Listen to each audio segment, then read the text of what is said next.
Well, hello, my pickles, my snowflakes, my turtles, my no matter what club members, and my Goldilocks. Maybe some of you haven't been listening to me too long. It's January. You're doing your annual reset, and so you're listening to me for the first time because keto is in my name and it shows up. Well, I'm an older lady. I'm 71, and I've been practicing keto for like 6, 7 years. I started with Weight Watchers, then I moved over because I read the book by William Davis about, I think, grains, wheat belly. That was it. And then I moved on to no sugar. First it was the month of August, I gave up grains. Then it was the month of September, I gave up sugar. And the journey never really stopped. And I tweak continuously. But turtles are older people like me that have a hard time losing. They have a resistance to losing weight. Maybe you've dieted too many times. I'm not a scientist. I have no initials after my name with nutrition or anything else, just my own personal experience. But turtles are older people who identify with it's tough to lose weight the older you get because you trashed your metabolism. You have a damaged metabolism, deranged metabolism from trying out too many things, too many ways, too many stop starts. This doesn't work, too many failures that you feel, you know. And so that's a turtle. A snowflake is you are different. You're different than me. I can eat something and you couldn't go near it. One, it could be a trigger food. Two, it bloats you too much. Three, the salt isn't worth it, whatever. And then it could be the reverse for me. You can eat tons of something and have no reaction that to me it would be like game over, sister. That's a snowflake. Um, what no matter what club is that you're going to stick with what you've committed to doing. Maybe you have a food coach. I do food coaching for accountability. Maybe you have a nutritional consultant that you pay big bucks to. Maybe you're doing a program like Noom and you've become accountable to them.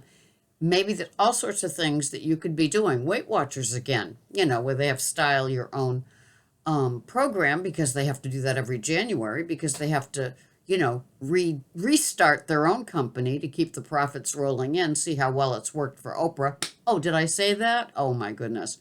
And then, okay, snowflakes and turtles and no matter what club. I can't remember what the other one was except Goldilocks. I'm a Goldilocks. Things have to be just so with what it is that I eat, that I like, that I continue to do.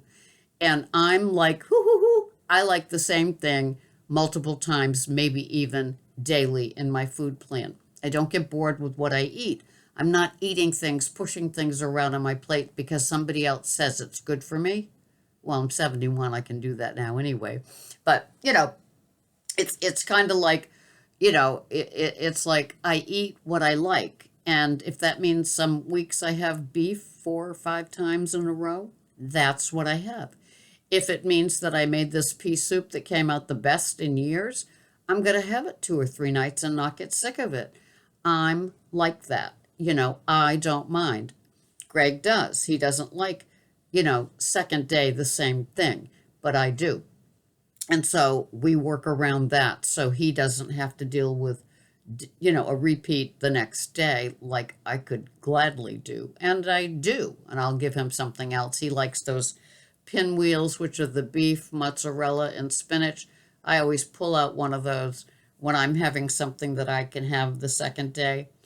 Um, Another thing I like is they sell them as beef soup bones, but to me they're almost like the bottom of the prime rib when people want boneless prime rib.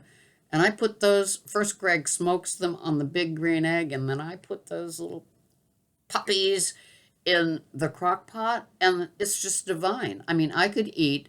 It's kind of like spare ribs, but they're beef, and they're just slow cooked. They fall off the bone as I take them out of the crock pot. That's my idea of a supper, honey. Add a salad to that, and I'm okay. So, if you are new here, this is keto done in a different way. I guess you could say it's a different way. I don't believe in deprivation. I did for years. I went without for years. I don't do artificial things. Like I'm not looking at a recipe that oh, this is going to taste just like the New York Cheesecake Factory or whatever that place, Cheesecake Factory. Yeah. And it's got artificial this and low fat that and Neuchatel instead of full fat cream cheese. And it's got all this either artificial sweeteners or, um, other sweeteners that aren't sugar.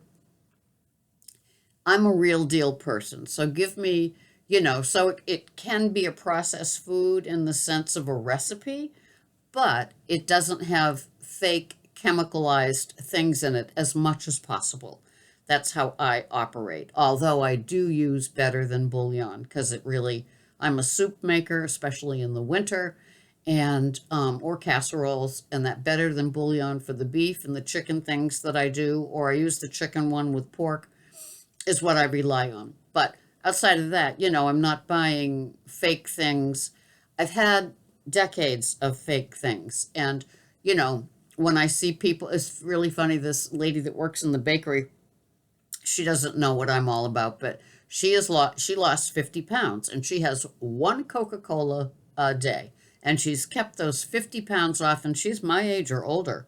This is not a new chicken. She's like us.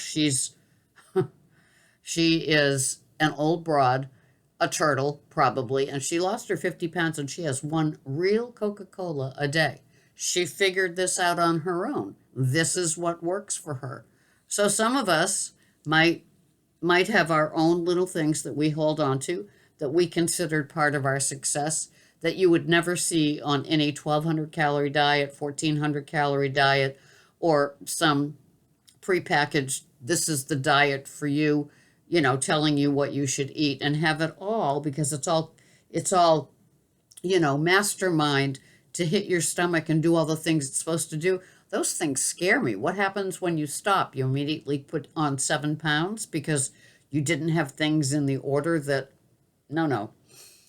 Real food, as unprocessed as possible. I have a raw salad every day. Sometimes it's loaded with things like shredded carrots, shredded coleslaw, shredded shaved Brussels sprouts, baby butter lettuce, baby bella mushrooms, half Bragg's, half avocado. That could change tomorrow. Who knows? I go with my tastes. I go with what I'm feeling. I do like craisins. I admit that. I have 8 or 9 grams on a salad a few times a week. I don't have them every day. But it's little things like that. And, sometimes food in its natural state or slightly, altered without being chemicalized. I believe that chemicals really skew with our metabolisms, the type of foods that make you think you're having something and it's not really, and it was developed in a lab. I think those things just aren't really that great for us. I think if you want to have a steak, have a steak. If you want to have, something that's pizza flavored, don't buy a shake on this tastes like pepperoni pizza. Don't buy those things, just kind of scare and slash horrify me. So I try to stick to the real thing. And there are times that I have the real thing that would never be on anybody's approved for weight loss food plan. It's because I don't deprive anymore. And I feel that deprivation and imitation and alternative sort of things has led to the obesity problem in the United States today. I shop for a living, I'm an in-store shopper. And when I see, obese, overweight people, and sometimes they're riding those carts, and sometimes they're pushing their carts and leaning onto it, and they've got a cane, and it's and they're overweight, and it's just like you look in their cart, and it's like, it's like oh, because they might have passed that line of no coming back with the meds and everything else. Although I believe a lot of things can be reversible with the keto food plan. But some people just might take it a little too far, especially if they're like my age. They might have a shoebox full of meds that they take and they just patch and pray and go to their doctor's appointments, and they're glad they're retired, and their Medicare pays for a lot of it. I feel bad when I see that, but I look in their cart and it's crackers and cereals and diet sodas by the caseload. And I just want to hug them and just like, oh, please. And I work with a woman and she struggles. Like she said, does this sweater make me look fat? It was at Christmas time and the cashiers just love doing everything Christmas, Christmas balls hanging from their ears, hanging from their buns, Christmas sweaters. It was every day was like an ugly sweater contest. And some of those things, they're kind of cute to watch, but I'm not one that's buying them. But so to them they aren't ugly. To them they're festive and everything else. And I love that. I'm sure some of them suffer when they have to go back to wearing the black tops and the black pants and the black, the name tag, right? And so, she said to me, she was wearing a Christmas sweater, and she said, does this make me look fat? And it's like, I know that she struggles as well. And, I think if anybody was ever going to be, a keto candidate, somebody that like follows what I do here, it would be her. I think she's even older than me. With people that color their hair, you can't tell sometimes. They just have good skin, and so they don't have the wrinkles or the turkey neck like I have. So anyway, it's it's an interesting journey, and a lot of you that do keto your way, you don't struggle, you enjoy, you partake in life's deliciousness. You're not craving something day after day after day, so you make it, and you make it with the fake ingredients, and it doesn't taste like how I remember it. Well, it doesn't, because first of all, the food has been altered over the years, but it's not going to taste like it. I'm somebody that can have a spaghetti squash, with meat sauce, and to me that's as good as having spaghetti with meat sauce. It works for me, but I'm not having like chickpea pasta. I'm either going to have the real thing, which I haven't in a long, long time, or I'm going to have something like the spaghetti squash, things like that. When I haven't had one in a while, and I buy one and I keep thinking I'm going to have it, and I don't, but I I don't know. It's just, are you having the real foods? Have you kind of pushed those processed alternatives to the side and said, I'm either having this real thing just the way that I want it, or I'm not going to have, or I'm going to have, the chicken thigh, the salad, and the side of broccoli, right? Sometimes it's very strict keto for me, structured, strict keto, and other times, you know, I I wander, and as long as I'm having my OMAD, intermittent clean fasting time, my non-chewing time, I'm in good shape. But I just caution all of you that are using those alternatives, if you're having the diet soda in place of like the real Coca-Cola, or, you wish that you weren't addicted to those sort of awful tasting things that are all chemicals, and they could be messing with your metabolism. They could be hindering the weight loss that you're looking for, especially at an older age. Our bodies crave real food. And sometimes it's processed and sometimes it's unprocessed. But you know what I'm talking about. If you're buying something and the ingredient label is like this long on the box or the bag or the package, it might not be in your best interest, but only you will learn that, or if you're having it, but only in your OMAD window or your 2MAD window, that could work too. But if you're relying on diet sodas the whole day long because it keeps you from eating, then maybe it's the addiction to the diet soda that's keeping you in that craving, always hungry, clock watching time. I know with my keto, with my ghee and my Kerrygold butter and my coconut oil and my avocado oil, those sort of things keep me satiated. So when I have eggs, I'm cooking them in ghee. When I have, meats and Greg smokes them, sometimes I'm adding a pat of butter or ghee. I don't deprive. And I think that keeps my brain happy. My brain loves fat. Yours might too. Try it. And, also it's keeping my head where my disease just lives and says, eat this wrong thing, eat that wrong thing. Don't you want that thing? And it's like, I really don't. And so, I've found tricks over the years. I mean, if you've gotten to my age and you still don't have a clue about what your body really wants and it stops the noise up here, then maybe this is a good channel for you where we talk about cravings and addiction and the carbs and the sugar and the slips and the disasters that we can have. It can work for us. You just have to find the right recipe. And I'm all about the right recipe for what you can eat and be safe and either get to the weight that you want, the size that you want. You've got your honesty jeans, they're fitting again, or you want them to fit. This is January. It's a great time to take stock. And I was talking about resolutions in a previous video, and a woman said, I don't make resolutions, I make goals. Doesn't that say it all? A goal. So if you have goals of achieving something that you haven't been at for 10, 15, 20 years, and you're tired of eating at the pandemic, you're tired of eating at the stress, you're tired of just eating, and you want to get, a decent meal that satiates, makes you feel content. I used to talk about this all the time. When I push myself away from the table, if I'm still hungry, and give it 15 minutes, you could set the timer on top of the stove. In 15 minutes, I'm not going to be hungry anymore. The signal might have taken a while. Sometimes having a salad helps with the fat of the oil, helps because when I do push myself away from the table, I am satiated. I am content. It's time for my oral hygiene routine, the brushing, the flossing, the whatevering. You're done, girly, for the day.